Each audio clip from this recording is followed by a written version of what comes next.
This story is titled, My Golden Boy Brother and His Fiancée Demand My Inheritance for Their Wedding, and My Parents Sided with Them, so I Cut Them Off for Good. Hey everyone! Before we jump into today's video, I need your help. We've noticed the channel is losing some traction, and subscribing is one of the best ways you can support us. It's quick, free, and it helps us keep bringing you awesome content. Your support means the world. Let's keep this channel growing together. Thanks so much. Now let's start the video. Hola people. It feels weird posting here for the first time. Honestly, I never thought I'd be typing something like this out, but I don't even know what to do anymore. It's a family thing, and it's eating me up inside. I'm hoping you guys can give me a reality check. Okay, so I'm Mia. I'm 27, female, and I'm the oldest in my family. We're a middle-class bunch. Nothing fancy, but always had enough to get by. My parents, Anna and Robert, have run this cute little bakery for over 20 years. It's kind of a staple in our small town. Growing up, we weren't rich or anything, but we always had what we needed. My parents worked hard, and they taught me and my younger brother, the golden boy, Jake, he's 25 male, to do the same. Just for background's sake, growing up, it was no secret that Jake was the golden boy of the family. He could do no wrong in my parents' eyes, and they were always quick to defend him, no matter the situation.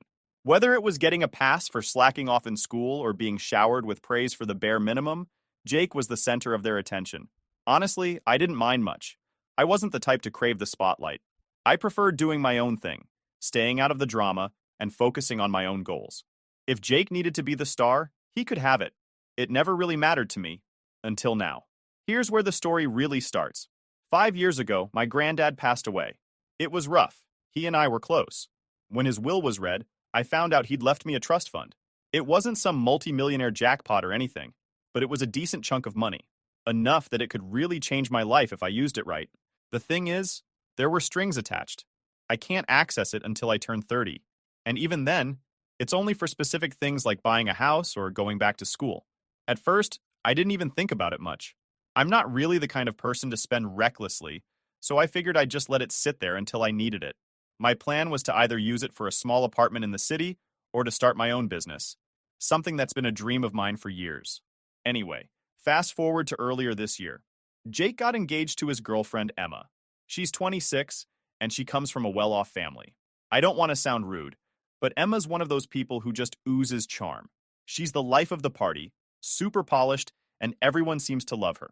I liked her too, for a while. But then things started getting weird. It was a family dinner a couple of months ago. We were all sitting around the table, and out of nowhere, Emma brings up my trust fund. She said it in this bubbly, casual way, but it caught me off guard. She asked what I was planning to do with all that money when I could finally access it. I mumbled something about maybe buying an apartment or starting a business. Am I the only one who thinks that's a personal thing? I mean, what else was I supposed to say? Emma gave me this big smile and said, "Wow, that's so lucky. You know, Jake and I could really use some help with the wedding, or maybe even a down payment on a house." Jake chuckled awkwardly, like he wasn't sure if she was serious. I laughed too, thinking it was a joke. But then she just kept staring at me, like she was waiting for me to agree. It was so awkward. My parents jumped in and said something about how the money was mine, and it wasn't really up for discussion. That seemed to end it, for the night at least. After that dinner, though, I couldn't shake the weird vibe. It felt like Emma had planted a seed, and I had no idea how much it was about to grow. Over the next few weeks, every time we had a family gathering, Emma would find a way to bring it up again. She was never super direct, but her comments got more pointed. Like, she'd say things like, "It's so amazing you have that kind of opportunity, Mia.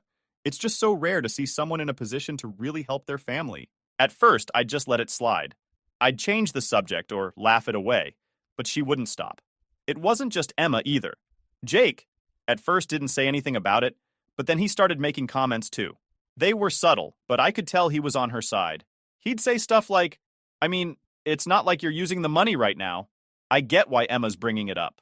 I tried talking to my parents about it, hoping they'd step in and set some boundaries. But their reaction surprised me.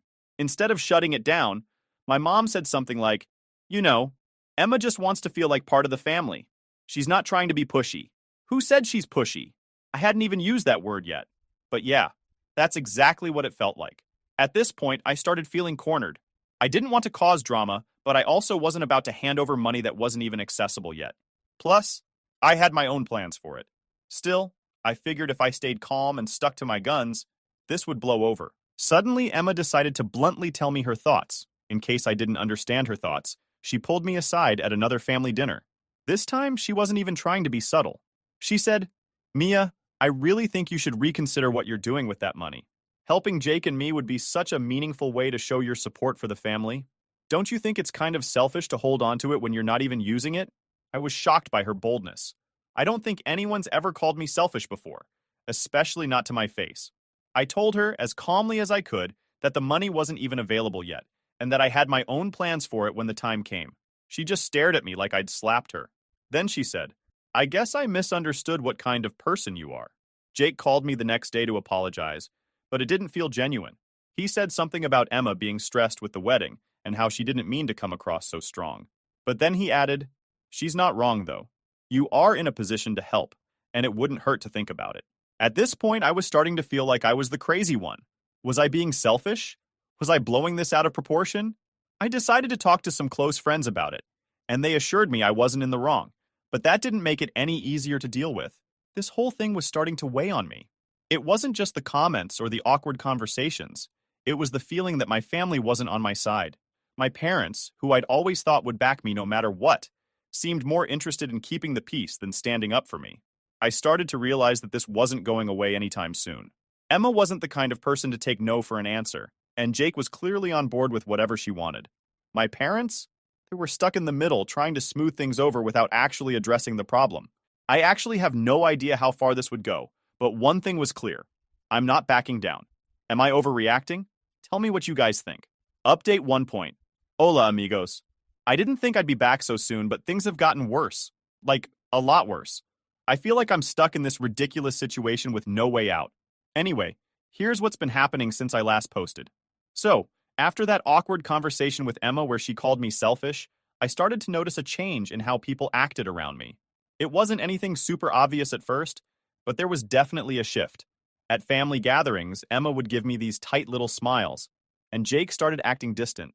My parents were still trying to play peacemakers, but even they seemed off. Then Emma started getting bolder. She began this habit of cornering me at family events, always with the same topic, my trust fund. One time, she pulled me aside while everyone else was watching TV and said, "Mia, I've been thinking, what if you just gave us a portion of the trust fund as a wedding gift? It wouldn't have to be the whole thing, just enough to help us with the down payment for a house." I guess that trust fund was keeping her awake at night. I couldn't believe what I was hearing. A wedding gift? Who asks for something like that? I told her no, again, and explained as politely as I could that the trust fund wasn't even accessible yet, and even if it were, I had my own plans for it. She gave me this look like I'd just told her I hated puppies. "You know," she said, "I thought you cared about your family. Jake and I are starting our life together, and this could make such a big difference for us. It's not like you need the money right now." I was floored. The entitlement was unreal. I walked away without saying anything else, but the whole interaction left me feeling so drained. But it didn't stop there. Over the next few weeks, Emma started getting more creative. She began framing the whole thing as a way to bring the family closer together. At one point, she even suggested that my giving them the money would be an investment in the family's future. I couldn't help but laugh at how ridiculous that sounded. An investment? Like I was supposed to bankroll their life and expect what, dividends? What made it worse was how Jake was slowly being pulled into her way of thinking. He wasn't outright demanding the money, not yet anyway, but he started saying stuff like, "Mia, you're in such a good position. You could really make a difference here." It felt like he was testing the waters, seeing how much he could push before I lost my shit. I tried bringing it up with my parents again, hoping they'd step in. But when I told them what Emma had been saying, their response shocked me. "Well," my mom said, "Emma just wants to feel like part of the family. And you know, Jake has always had it a little harder than you financially." I couldn't believe what I was hearing. Harder than me? We grew up in the same house, with the same parents, and went to the same schools. The only difference was that I'd worked hard to save money and plan for my future, while Jake didn't. My dad chimed in with, "I'm not saying you should do it, Mia, but maybe just think about it. Sometimes keeping the peace is more important than being right." Keeping the peace? Was that seriously their priority here? I started to realize that this wasn't just about Emma anymore. My parents were enabling her behavior, whether they realized it or not. The final blow came a few weeks later when Emma and Jake invited me out for lunch. I figured it was just a casual sibling catch-up, but as soon as I sat down, I knew I'd walked into a trap. After some small talk about their wedding plans, Emma leaned in and said, Mia, we've been thinking. What if you gave us half of the trust fund? That way, you'd still have plenty left for your own plans, and we could start our life together without all this stress. Half. She actually said half. I told her as calmly as I could that the trust fund wasn't even mine to access yet, and that even if it were, I had no intention of giving away any of it. That's when Emma's tone shifted. She started talking about how I was hoarding money that could be used to help the whole family, and how it wasn't fair for me to keep it all to myself. Jake jumped in saying, I see your point, Mia, but Emma's not wrong. This could really change things for us. You're in such a good position to help. It felt like they were ganging up on me, and I left the lunch feeling completely drained. A few days later, my parents called me over for what they called a family meeting. I walked in to find Jake and Emma already there, looking smug. My parents started talking about how they just wanted to resolve the tension and keep the family together. Then my dad said, Mia, maybe it's time to consider giving them a portion of the trust. It doesn't have to be half, but something to show your support. I couldn't believe what I was hearing. My own parents were pressuring me to give up my inheritance just to keep Emma happy. I told them no, firmly this time, and walked out. Since then, things have only gotten worse. Emma's been talking to extended family, telling them her version of the story. Now I'm getting calls and texts from aunts, uncles, and even cousins I haven't spoken to in years, all telling me I'm being selfish and that I should do the right thing. I feel like I'm losing my mind here. Is this really happening? How did my entire family get sucked into this? I don't know what to do anymore. I've tried setting boundaries, but no one seems to respect them. I'm starting to think I need to take some kind of legal action, but the idea of going that far against my own family makes me feel sick. Anyway, that's where I'm at right now. I just needed to get this off my chest. Thanks for reading, and if anyone has advice, I'm all ears. Update 2: Hey Reddit, back again. I'm not sure how many updates this will take, but I'm barely holding it together. What's worse is I've realized this isn't just Emma anymore. My entire family seems to be falling apart over this trust fund drama. So, after that disastrous lunch with Jake and Emma, where they asked for half of the trust fund, I thought maybe things would calm down. I'd made it as clear as possible that the money wasn't even accessible yet, and that I wasn't giving them any of it. I was frustrated, but I figured I could just wait for the dust to settle. Then, my parents called. My dad asked if I could come over because they wanted to have a chat. He said it in that calm, almost too friendly tone that instantly set off my internal alarm. I asked if this was about Jake and Emma, and my mom said, not exactly, but it's important. Against my better judgment, I agreed.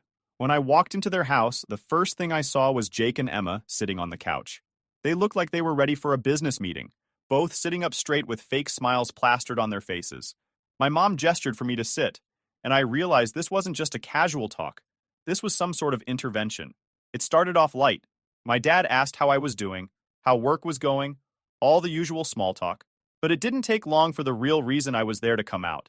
My mom started by saying, Mia, we've all been feeling a lot of tension lately, and we just want to find a way to resolve it. I knew where this was going. I looked over at Jake and Emma gave me one of her signature tight-lipped smiles. My dad chimed in. We think it would be best if we could come to some sort of compromise. Compromise? I asked, already annoyed. What exactly are you suggesting? Jake leaned forward, looking as uncomfortable as I've ever seen him. Look, Mia, we know you've got your own plans for the trust fund, and we respect that. But Emma and I are in a really tough spot right now. We're trying to plan our wedding and figure out our future. And honestly, even a little bit of help from you would make such a big difference. Emma nodded along, jumping in before I could respond. Exactly. It doesn't have to be half. Just something to show that you support us.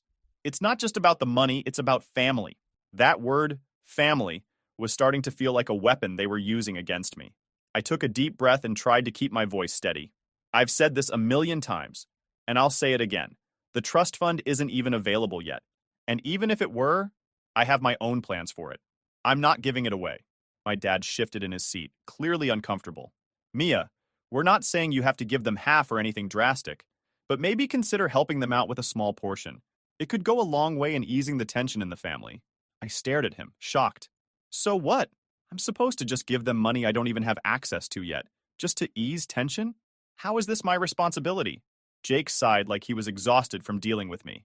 It's not just about the money, Mia. It's about showing that you care. You're in such a good position right now, and this could really help us start our life together. I looked over at Emma, who was sitting there with this smug expression, like she'd already won. "This isn't fair," I said, trying to keep my voice calm. "I've worked hard to plan for my future, and this money is part of that. Why should I have to give it up just because you two decided to get married?" Emma's smile faded. "It's not about fairness, Mia. It's about family. Jake and I are trying to build something here, and you have the means to help us. It wouldn't even hurt you to give just a little." My mom jumped in, her voice soft but no less frustrating. "Mia, I think what Emma is trying to say is that this could be a way to bring the family closer together. Sometimes it's better to compromise than to hold on so tightly to something." I couldn't believe what I was hearing. My own parents, who had always been so supportive of me, were now siding with Emma. "I'm not holding on to it tightly." My frustration finally breaks through. "I'm following the rules of the trust fund, and I have my own goals for it. Why is that so hard for everyone to understand?" There was a long silence. Then Emma spoke again, her voice icy. "You know, Mia, I think the real issue here is that you're not willing to put the family first. Jake and I have always supported you, and now that we need help, you're shutting us out. It's really disappointing." I stood up, unable to take it anymore. "I'm not shutting anyone out. I'm just not giving you what you want. And that doesn't make me selfish or a bad sister. It's my money, my decision, and I'm done having this conversation." My dad tried to stop me as I headed for the door. "Mia, wait. Don't leave like this. We just want to find a solution that works for everyone." I turned back to look at them. "You mean a solution that works for Jake and Emma? Because that's all this meeting was about. If you can't see how unfair this is, then I don't know what else to say." And with that, I left. Since then, I've barely spoken to my parents. Jake and Emma have completely stopped talking to me, which honestly feels like a relief at this point. But the worst part is how isolated I feel. I always thought my family would have my back no matter what. Now, it feels like they've all turned against me. And for what? I'm not sure what my next step is. Part of me wants to just cut them all off, but another part of me is holding onto the hope that things can somehow go back to normal. For now, I'm trying to focus on myself and block out all the noise. But it's hard when the people who are supposed to love you the most are the ones causing all the pain. Thanks for letting me vent, Reddit. I don't know what I'd do without you guys. Update 3.0. Hey, Reddit. I'm back with an update, and honestly, things have gone from bad to worse. After weeks of being cornered, guilt-tripped, and painted as the villain, I finally decided to take a stand. It's not what I wanted, but I'm realizing that I can't just keep hoping this will blow over. So, after that last family meeting, I spent a few days trying to process everything. The phone calls, the texts, and the side eyes from family members were nonstop. It felt like every day someone new was chiming in, telling me I was selfish or that I needed to think about what's really important. No one seemed to care that this trust fund wasn't even accessible yet, or that it had clear restrictions. All they saw was a pot of money, and they wanted me to hand it over. The breaking point came when I got a call from my cousin Laura. She's one of the few family members who's been supportive through all this. She told me that Emma had been going around at family gatherings, spreading rumors about me. Apparently, Emma was saying things like, "Mia doesn't care about family," and "It's so sad to see someone prioritize money over their own brother." Hearing this made my blood boil. I knew Emma was manipulative, but going behind my back and trying to turn the entire family against me, that was a new low. To make matters worse, Laura also told me that Emma had been asking other relatives for details about my financial situation. She'd been poking around, trying to find out how much money I actually had and whether there was any way she could access it. That was it for me. I decided it was time to consult a lawyer. I needed to know exactly what my rights were and how to protect myself. So I booked an appointment with a local attorney who specializes in estate law. When I explained the situation to her, she was shocked. She told me that what Emma was doing, pressuring me, spreading rumors, and digging into my finances, could be considered harassment. She assured me that the trust fund was ironclad and that no one but me would have access to it when the time came. Hearing that was a relief, but it didn't solve the immediate problem. My lawyer advised me to start documenting everything: texts, emails, conversations, anything that could show a pattern of harassment or manipulation. She also suggested that I issue a cease and desist letter if things didn't calm down soon. I spent the next few days going through my phone and saving every message I could find. The texts from Emma, the guilt-tripping calls from Jake, even the passive-aggressive comments from my mom, all of it went into a folder. It felt weird, like I was building a case against my own family, but at this point, I didn't know what else to do. Meanwhile, Emma wasn't slowing down. She started posting vague updates on social media about selfish relatives and family drama. She didn't mention me by name, but it was obvious who she was talking about. Some of the comments were downright nasty, and I started getting messages from people I hadn't talked to in years, asking what was going on. It wasn't just online either. Emma started bringing her campaign into the real world. One of my coworkers pulled me aside at work one day and said, "Hey, just so you know, someone's been asking questions about you. They called HR pretending to be a family member and wanted to know your salary and financial situation." I was horrified. I had no proof it was Emma, but who else could it be? The timing and context were just too coincidental. That night, I called my lawyer again. I told her everything about the social media posts, the phone calls, and the attempt to snoop into my finances. She told me it was time to send a cease and desist letter. The letter was firm but professional. It outlined all the ways Emma's behavior was inappropriate and warned her to stop immediately. It also made it clear that any further harassment could result in legal action. I felt a little sick sending it, to be honest. I didn't want to escalate things, but Emma wasn't giving me a choice. Within days, Jake called me, furious. He said, "What the hell, Mia? You sent a legal letter to my fiancé? Do you know how embarrassing this is for us?" I tried to stay calm. "Jake, I had no choice. Emma has been harassing me for weeks, and I can't take it anymore. She's crossed so many lines." Jake didn't see it that way. He accused me of taking things too far and said I was overreacting. "She's just trying to make you see her side, Mia. This is about family, not money." I told him, "If it's really about family, then why is Emma going behind my back, spreading lies, and trying to dig into my finances? That's not what family does." The call ended with Jake saying he needed time to cool off. Since then, things have been quieter, but the tension is still there. Emma stopped posting on social media, and I haven't heard from her directly. But my parents? They're furious with me for involving a lawyer. My mom said, "You didn't need to make this a legal matter, Mia. You could have just talked to us." I reminded her that I did talk to them multiple times, and they did nothing. But of course, that didn't change her mind. Right now, I'm focusing on protecting myself. I've got everything documented, and my lawyer is on standby in case Emma tries anything else. It's not the resolution I wanted, but at least I feel like I have some control again. I just wish my family could see how much this is hurting me. Thanks for reading, Reddit. I'll keep you updated if anything else happens. Update 4. Como estas, guys? I'm back with another update just like I promised you. Things unfolded in the least way I expected. Funny how sometimes life exposes people without you even trying. So, here goes. The cease and desist letter did what it was supposed to do. At first, Emma went quiet, and the vague, passive-aggressive posts on social media stopped. For a few days, it felt like things might actually calm down. But of course, it wasn't that simple. My parents and Jake made sure the tension didn't go away. It started with my mom calling me again, her voice sharp and exasperated. "Mia, do you have any idea how much damage that letter caused? Emma's humiliated, and now the whole family thinks we're falling apart." "Mom," I said, already exhausted, "Emma has been harassing me for weeks. She tried to turn everyone against me, dug into my financial situation, and wouldn't take no for an answer. What else was I supposed to do?" Her response? "You could have handled it better. Sending legal letters to family? That's not how we solve problems." I hung up, realizing for the 100th time that my parents weren't going to see my side.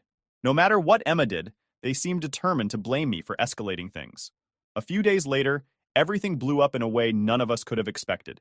Jake accidentally sent a group text meant only for Emma to a family chat that included me, our parents, and a couple of cousins. The messages? They exposed everything. In the first text, he wrote to Emma, "I found the messages you sent to your friends about Mia and the trust fund. Are you serious? You've been bragging about securing the bag this whole time?" Then came the screenshots he'd attached, messages Emma had sent to someone else, gloating about how she was banking on my parents to wear me down. One of the messages read, "Don't worry. Robert and Anna will push Mia into giving me the money. She's too soft to hold out forever." Another screenshot showed Emma mocking me, saying, "Mia's so focused on her little business dreams that she doesn't even realize how selfish she's being. This money should have been split between the family from the start." Jake's follow-up text to Emma hit even harder. "I can't believe you've been manipulating everyone, including me, just to get your hands on money that isn't yours. This stops now." When those messages and screenshots appeared in the family chat, the silence was deafening. Seconds later, Jake realized his mistake and sent, "Oh no, this wasn't supposed to go here. I'm so sorry," but it was too late. The group chat exploded. My mom was the first to respond, writing, "Emma, what is this? Is this true?" My dad quickly followed with, "Emma, you told us you were trying to work things out peacefully." Were you lying to us this whole time? Emma scrambled to defend herself, replying, These are being taken completely out of context. I was venting to friends about how stressful everything has been with the wedding. You've all misunderstood. But no one seemed to buy it. Not this time. Jake didn't say anything else in the chat, but the damage was done. Later that evening, Jake called me, his voice shaky. Mia, I'm so sorry. I was going to confront Emma privately, but I accidentally sent those messages to everyone. I didn't mean for you to find out like this. Jake, I said, my frustration bubbling just below the surface. Why didn't you say something sooner? You've been defending her for months while she's been doing this behind everyone's back. I didn't know how bad it was until recently, he admitted. I found those messages on her phone by accident, and I couldn't believe it. I was trying to figure out how to confront her without blowing everything up. Clearly, I failed at that. His voice cracked as he continued. I let her manipulate me, Mia. I thought she was just pushing for what was best for us, but now I see how far she's taken it. I'm so sorry for everything. I sighed, feeling a mix of anger and pity. Jake, I've been trying to tell you this for months.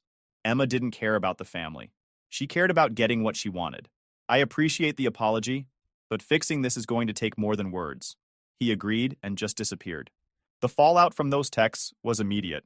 Laura, my cousin and biggest supporter, told me later that the family group chat had been buzzing with reactions for hours after I left it.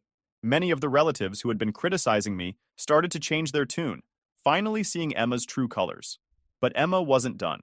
In the days that followed, she tried to save face by calling family members individually and spinning new stories. She claimed the texts were jokes, or that I'd blown everything out of proportion. She said she'd only been acting out because of wedding stress. By then, though, most of the family wasn't buying it. The screenshots were too damning, and her excuses didn't hold water. Jake, meanwhile, stayed quiet for a while. When he finally called everything that's happened, I never thought things would go this far, but I'm finally in a place where I can put this whole mess behind me. As for Emma, she didn't go quietly. Laura told me she'd overheard Emma complaining at a previous family event, saying, This whole thing is Mia's fault. If she'd just done the right thing, none of this would have happened. I heard through the grapevine that Emma and Jake's wedding plans were falling apart. The high-end venue she'd booked? Canceled. The dream dress? Returned. She couldn't afford any of it because she'd been counting on me to fund her vision. And now that her plan had backfired, everything was unraveling. Eventually, Emma disappeared from social media entirely. She stopped showing up at family events and went quiet. It was a relief to have her out of my life, but it didn't erase the damage she'd done. My parents, shaken by everything, started reaching out to me more often. My dad admitted they'd mishandled the situation, and my mom, Emma's biggest defender through it all, finally apologized. I'm sorry, Mia, she said. I should have believed you sooner. It wasn't perfect, and it didn't fix everything overnight, but it was a start. Recently, I decided to reclaim my life. I cut off all contact with Emma and set firm boundaries with Jake and my parents. Jake, now separated from Emma, apologized sincerely and began therapy to work through his own issues. My parents also expressed regret, finally admitting they'd let the situation get out of hand. Rebuilding trust will take time, but we're moving in the right direction. This whole ordeal taught me the importance of setting boundaries, standing up for myself, and prioritizing my own happiness. For the first time in a long time, I feel at peace. My relationships are healing, my life is moving forward, and I'm ready to leave all of this behind. Thank you for sticking with me through this journey, Reddit. It's been a wild ride, but I'm finally free to focus on the future I've built for myself. Adios.